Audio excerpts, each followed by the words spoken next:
Allahumma sholli ala Muhammad. Banyak juga para wali-walinya Allah yang ditergelincirkan oleh Allah sehingga tatkala diberi nur, diberi petunjuk oleh Allah, mereka kembali ke jalannya Allah. Setiap melihat, setiap mengingat apa yang ia perbuat, mereka berzikir, beristighfar dengan penuh penyesalan.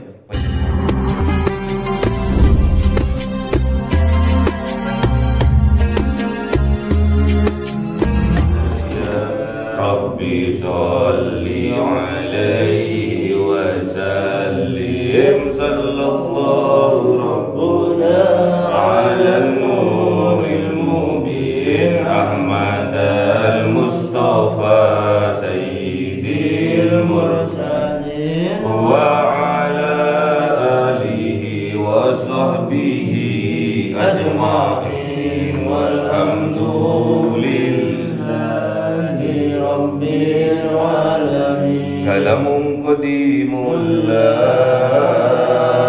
yumallu sama'uhu, tanazzaha an qawli wa bihi astaghfi min kulli da'i wa nuruhu, dalilul liqalbi 'inda jalihi, fa ya rabbi mati'ni bi sirri hurufihi wa qalbi wa muqlati wa habli bihi fathan wa ilma wa hikmatan wa anis bihi ya Rabbi fil qabri wa sati wa salli wa sallim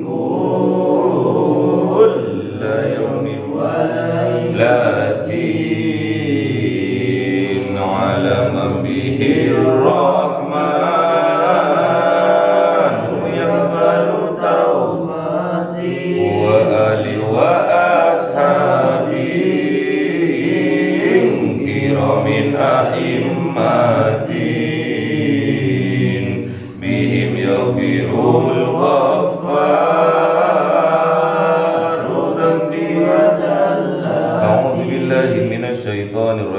Bismillahirrahmanirrahim. Surah Ali Imran 153.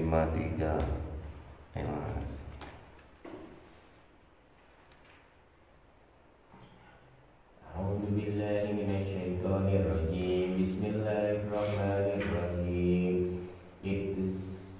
Ittusbiduna wa la talhuna ala ahadin wa rasulu yat'ukum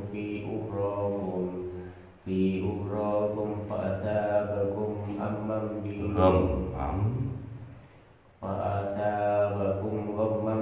ghammin likay la tahzanu ala ma fatakum wa la ma asabakum wallahu qadirun bima ta'malun. Shadaqallahul azim. Bismillahirrahmanirrahim. In tus'iduna wa la talwuna ala ahadin wa rasuluhu yad'ukum fi ukhrakum. Idh tus'iduna, dan ketika menjauh kalian, lari kalian menjauh dari medan peperangan, perang di Jabal Uhud, wala talwuna, dan tidak menoleh kalian, ala ahadin,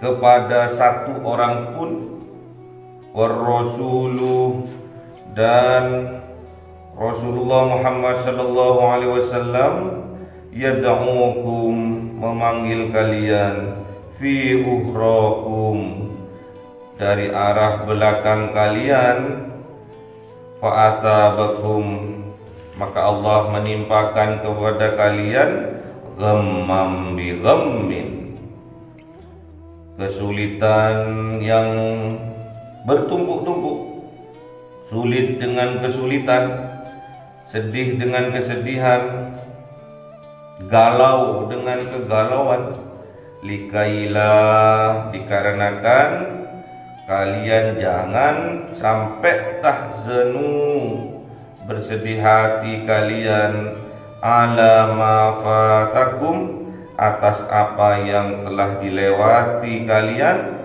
wala ma asabakum, dan tidak pula apa yang menimpa kalian.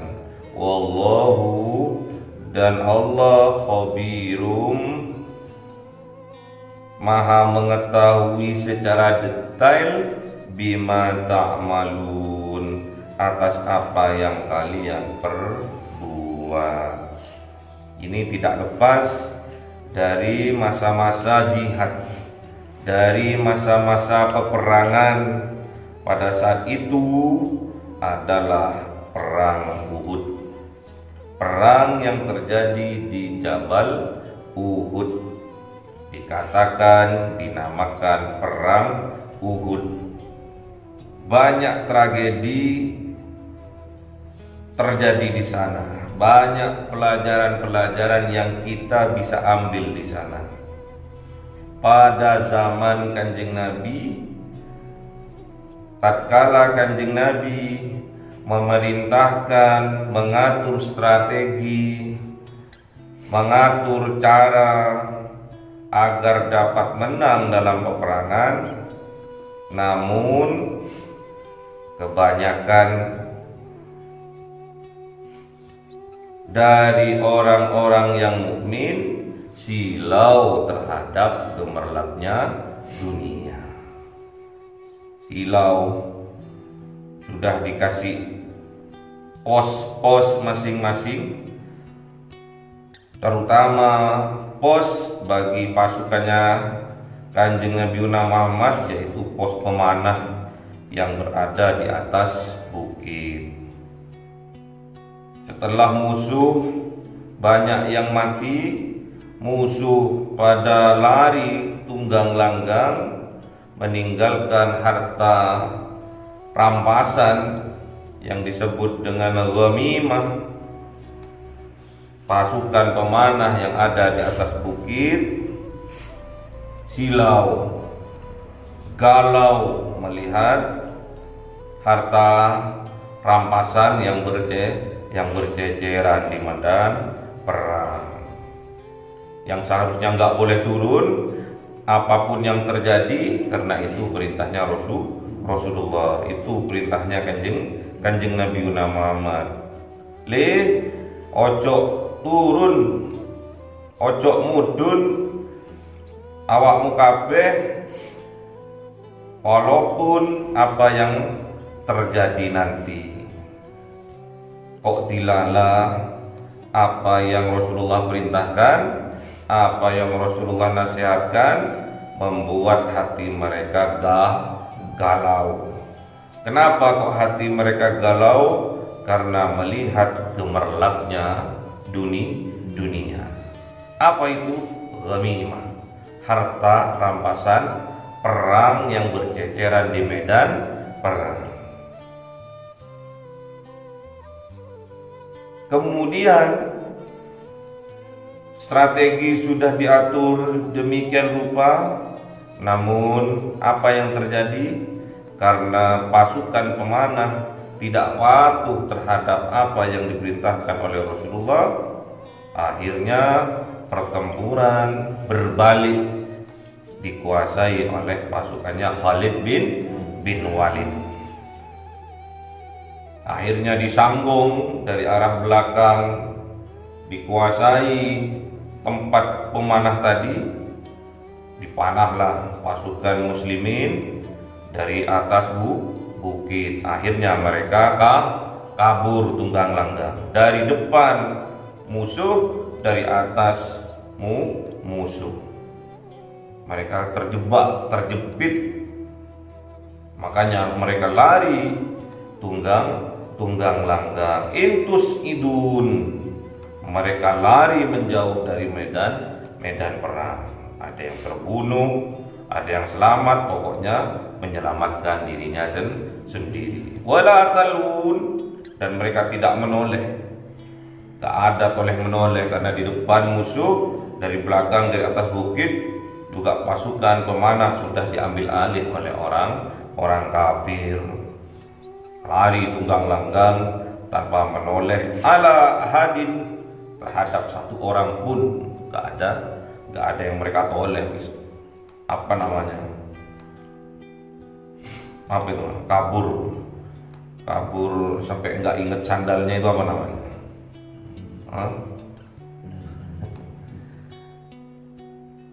Kabur pokoknya sampai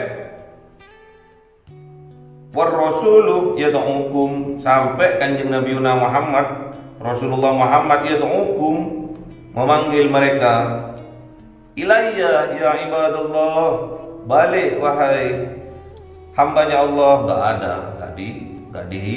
Gak dihiraukan fi uhrokum, dari arah belakang mereka. Jadi sama kanjeng Nabi dipanggil, balik oleh, gak ada, wis lari, wis melayu, wis. Karena melayu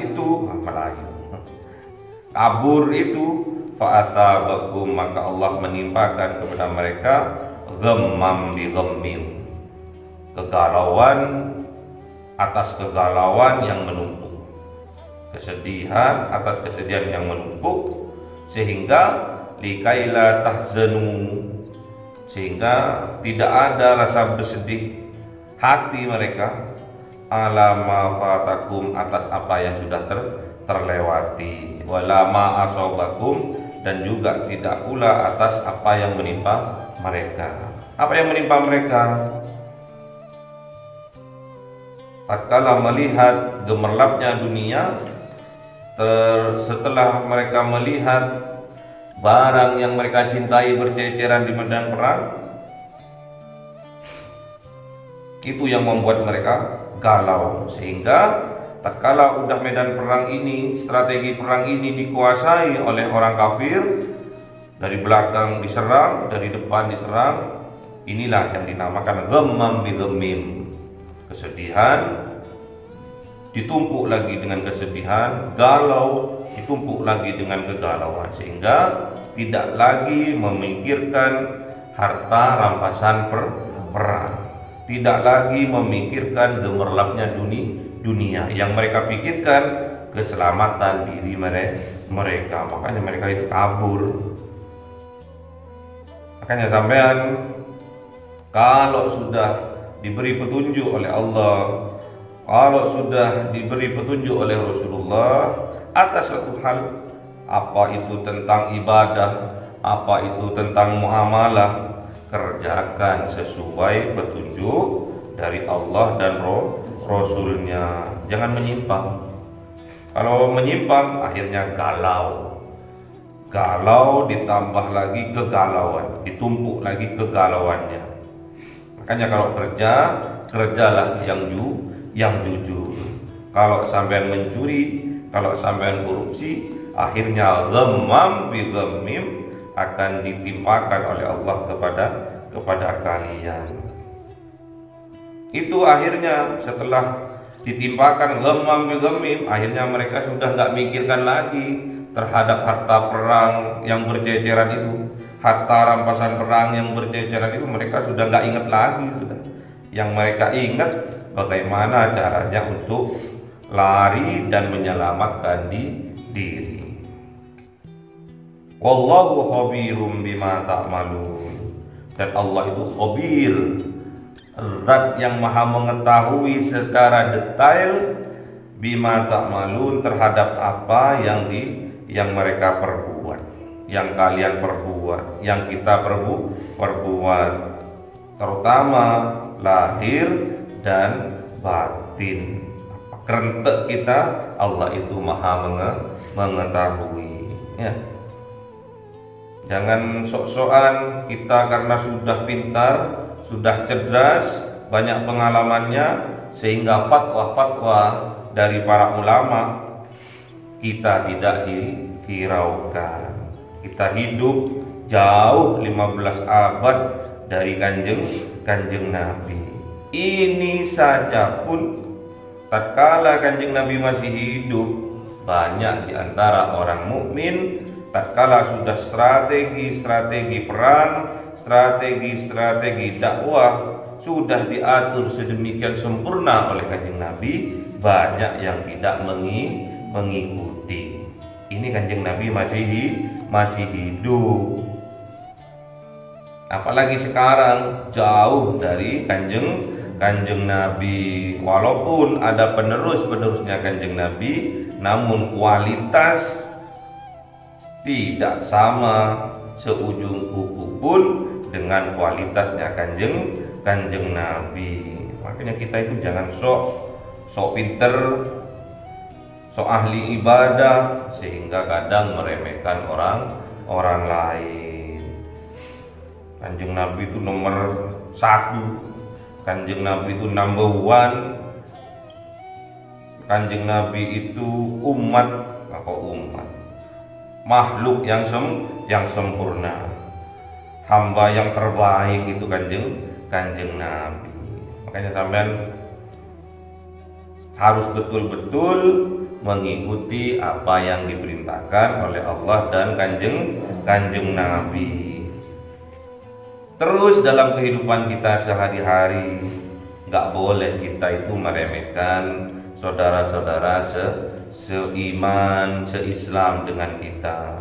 Mungkin mereka kepleset, mungkin mereka itu tergelincir dengan gemerlapnya dunia misalkan, sehingga mereka melalaikan ibadahnya.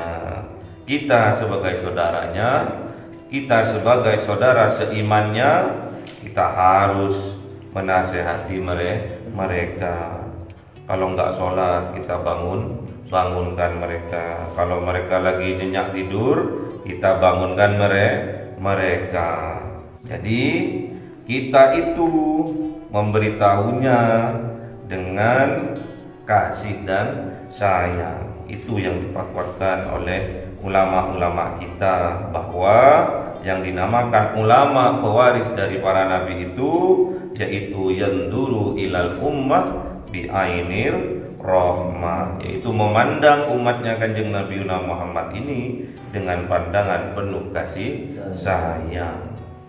Jangan sampai kita memberi nasihat, memberi teguran terhadap saudara seiman kita dengan penuh kebencian. Nggak boleh. Kasihan mereka. Mereka mungkin dalam keluarganya udah kebiasaan nggak pernah sholat subuh misalkan, sholat subuhnya kesiangan. Terus setelah tinggal di sini, ya kita harus menasihatinya, menyemangatinya dengan dilandaskan cinta kepada sesama. Bisa saja Allah itu memberi ujian kepada orang mukmin, bisa saja Allah itu memberi ujian kepada orang Islam, ditergelincirkan oleh Allah ke lembah maksiat, ke lembah perzinahan misalkan, ke lembah kehinaan misalkan perjudian, minum-minuman keras, sabu-sabu. Boleh saja Allah menggelincirkan mereka, diuji mereka keimanannya. Tatkala mereka disadarkan oleh Allah, setiap mereka itu mengingat masa lalunya, mengingat masa-masa kelamnya dulu, kemudian sering mereka beristighfar, menangis. Tatkala istighfar, mereka itu menangis, menyesali apa yang sudah terjadi. Banyak juga para wali-walinya Allah yang ditergelincirkan oleh Allah, sehingga tatkala diberi nur, diberi petunjuk oleh Allah, mereka kembali ke jalannya Allah, setiap melihat, setiap mengingat apa yang ia perbuat, mereka berzikir, beristighfar dengan penuh penyesalan. Istighfarnya itu dulu, istighfarnya sambil menangis. Jarang kita temui, jarang juga kita rasakan. Kadang kita sok suci, sok nggak punya dosa. Tatkala kita beristighfar, istighfarnya tidak berkualitas, biasa-biasa saja. Astagfirullahaladzim, astagfirullahaladzim. Namun orang yang wali, orang yang mukmin, yang pernah tergelincir ke lembah dosa dan nista, tatkala ia mengingat dosanya, nistanya, masa lalunya yang gelap, tatkala mereka beristighfar, pasti mereka itu setiap istighfarnya meneteskan air mata. Astagfirullahaladzim, kenapa aku tergelincir ya? Inilah takdir. Kalau udah yang terjadi, biarlah berlalu. Yang sudah terjadi, biarlah terjadi.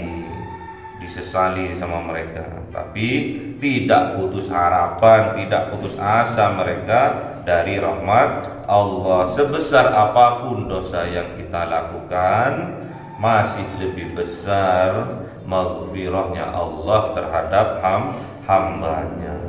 Istighfar, nikmatnya istighfar. Kalau kita tidak merasa punya dosa, tidak membekas di dalam hati kita. Coba kita mengingat dosa-dosa kita, dosa yang pernah kita lakukan, terus kita iringi dengan penyesalan, beristighfar kepada Allah, minta ampun kepada Allah, otomatis air mata kita akan menetes. Itulah nikmatnya tatkala kita pernah ditergelincirkan oleh Allah ke lembah dosa dan nista. Tatkala kita mengingat dosa kita, meneteslah air mata kita penuh penyesalan. Astagfirullahaladzim. Itulah kenikmatan iman. Makanya sampai itu gak boleh memandang rendah saudara-saudaranya, teman-temannya yang pernah melakukan perbuatan dosa dan nista. Kalau Allah sudah memberi nur petunjuk ke dalam hatinya, bisa saja orang itu setiap dia mengingat dosanya, mengingat masa lalunya, dia beristighfar dengan kesungguhan, minta ampun kepada Allah. Kadang sampai menangis sejadi-jadi. Moro-moro duduk istighfar nangis, moro-moro duduk istighfar nangis. Kok dilalah oleh Allah ada pangkat kewalian di dalam dirinya. Tidak ada kata mustahil kalau Allah sudah menginginkan seorang hambanya untuk dijadikan walinya. May yuridillahu bihi khairan yufaqihu fiddin. Kalau Allah sudah menginginkan seseorang itu menjadi baik, maka orang itu akan dipahamkan dalam urusan agama. Semoga kita selalu diberi petunjuk oleh Allah, selalu diisi nur hudan petunjuk oleh Allah di dalam hati kita, sehingga kita tiap hari selalu meningkatkan keimanan dan ketakwaan kita. Dengan cara apa?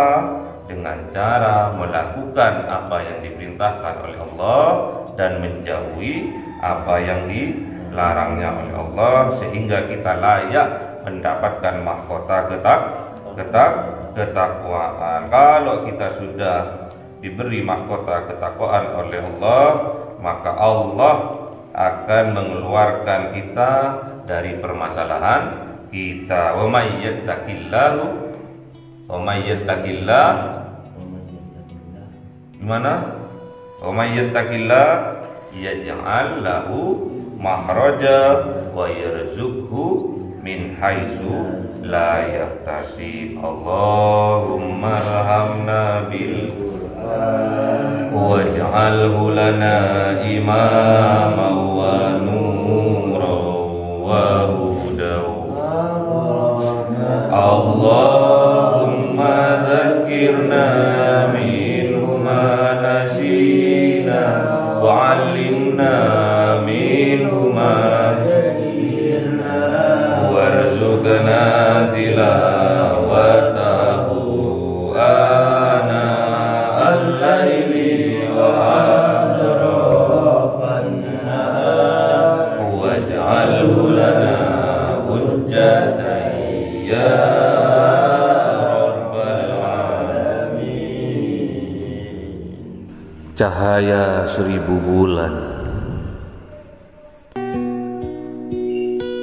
yang dimasukkan oleh malaikat ke dalam hati seorang hamba pilihan atas perintah Tuhannya, memancar dengan dahsyat penuh cinta, menembus relung-relung jiwa yang gelap penuh nista, berubah menjadi terang penuh kasih sayang. Itulah Lailatul Qadar.